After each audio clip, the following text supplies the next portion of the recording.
Start করেছি, তো বানিয়ে তার আগে একটা কথা, চলো Hare Krishna Radhe Radhe. Hello friends, welcome back to my channel. আশা করি তোমরা সকলে অনেক অনেক ভালো আছো।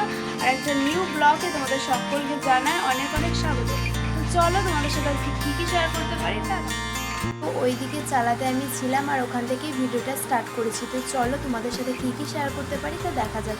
তারপরে দেখো এদিকে চলে আসলাম আর সকাল সকাল মুড়ির জন্য কিছু একটা বানিয়ে নিই। তার আগে একটা কথা বলবো যে ভিডিও করতে আমার একটু লেট হয়ে যাচ্ছে, কারণ এডিটিংয়ের ব্যাপার থাকে, তো সেগুলো এখন পারছি না। তো অনেকদিন পর পর ভিডিওগুলো দিচ্ছি, তার জন্য তোমরা কিছু মনে করো না। জানি অনেকজনই দেখবে না, কারণ একটা আশা নিয়ে থাকে, আর যখন সেই চ্যানেলটায় আর কোনো ভিডিও আসে না তখন তারা ভেবে দেয় আশাটা ছেড়ে দেয়। তো যাই হোক, সেদিকে কথা না গিয়ে এদিকে শাক এখন আমার চলে আসলো একটা কাজ।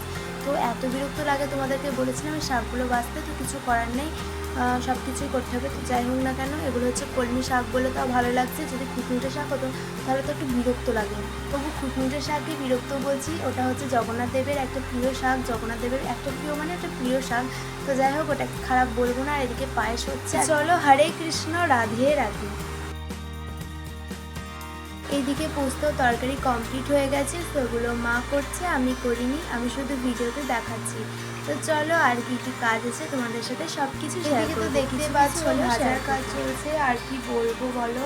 তো চলো তোমরা দেখতে থাকো, তাহলে এখন আর কোনো কথা বলছি না।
তো এখানে শুধু এখন আলু ভাজাটা হলেই কমপ্লিট হয়েছে। তো এখন আর কোনো কিছু নেই, আবার একটু পরে শুরু হবে।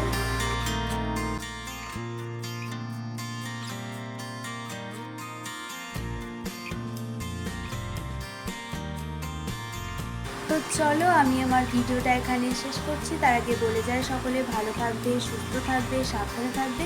ভিডিওটা কেমন হয়েছে একটা কমেন্ট করে জানাবে। আমার ছোট্ট চ্যানেলটাকে সাবস্ক্রাইব করে আমার পাশে থাকবে। তো চলো এই পর্যন্ত, টাটা।